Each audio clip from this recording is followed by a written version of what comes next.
Once we do that, I'm going to click this small tick in here and we'll say committed.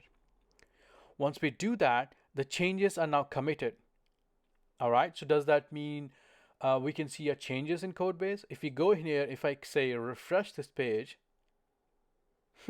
my changes are not in here yet. Well, they are not there because we have committed the changes, but we have not pushed them yet. And again, this is on a separate branch. And if you notice in here, the branch we are using in our main code base is the main branch. And if I refresh this page again, just to be clear, and if I click on this one, I still have one branch in here. And if I click on all the branches, there are no more any other branch in there. So why is the case? Because the changes which are made, including creation of a branch, and the changes which we made by adding index file and this style.tss file, they are still in my Git pod workspace. All right. So if I need to see all the changes, what I need to do is I need to click on this small icon in here, and I can say push these changes. So if I click on this one, so it will say this branch does not exist. Right, that's the case because we just checked and verified that. So Git is trying to say, hey, you are trying to commit to a branch which does not exist in upstream. By upstream, we mean to say the actual code base. So am I actually am I trying to do that? And I'm saying yes. I'm interested in creating a new demo branch in our code base. So if I say okay, you see a small snippet in here. Now this branch is being created. So don't worry about the create pull request and all everything. But let's go back in our Git demo branch. If I refresh this page now, see, I have a new branch in here. This is a demo branch. And if I go inside, here are my files in my index.html and style.css.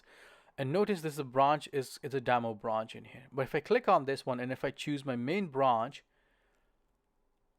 none of my new files which I added are in there, which means my code is on two different bases now.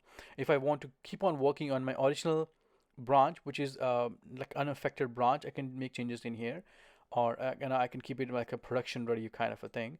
But if I want to make changes to my previous branch, which I just pushed in, I can go back in there and see what are the changes in here.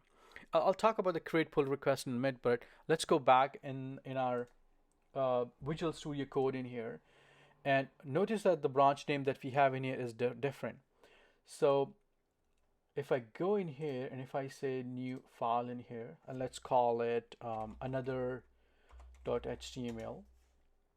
and let's have some code base in here, and let's call it I'll just call it another document. Save it, and I'll create a new file in here as well. Let me call it another style.css, and I'll push that. I'm not going to put any code in there for now, but you can see in the same like an icon which we had in a Git pod, this one, we have the same two files being created in here, and I can choose to add those two files by selecting them manually, or I can simply say all the changes. I'm going to stage all the changes by clicking on this button.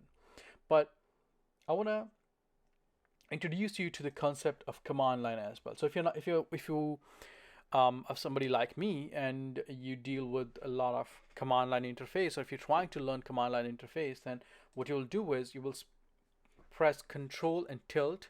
This will bring up a similar interface just like a Git pod. And if I say Git Status, what will this do is it'll tell you that you have created these two files, but these files are not being tracked by Git. That's why it's saying these are untracked files. And same is the case in here because we have not added them yet, right? So what we want to do is we want to add these files by using a command git add and then the file name. All right, so for now I'm just simply going to say another file.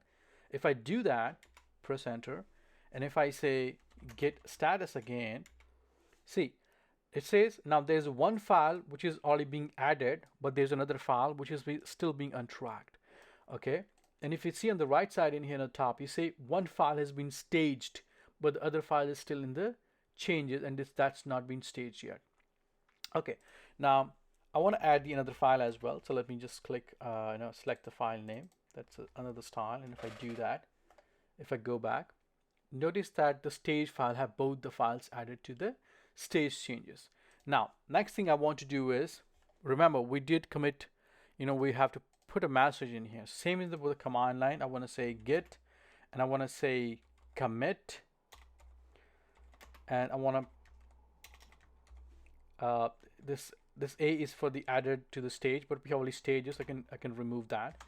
And M is the message. What kind of a commit message do you want to say? So I would like to say it like added another HTML and style. All right, and once I press enter in here, notice that these changes, they'll go away from there. So we'll do that now.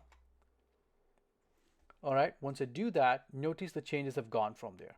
So what it means is that the steps which we followed when we're using Git pod, we added the files for the staging, then we tried to commit them, and once the committing was done, these are being added to my commit, my local code base. They are not yet in a repo, right? So if you want to add them to repo, what we'll do is we'll say git, and we'll say push, right? Now remember, we are already on the branch in here, which is another branch in code. So if I go back in my original Git demo branch, and if I refresh this page,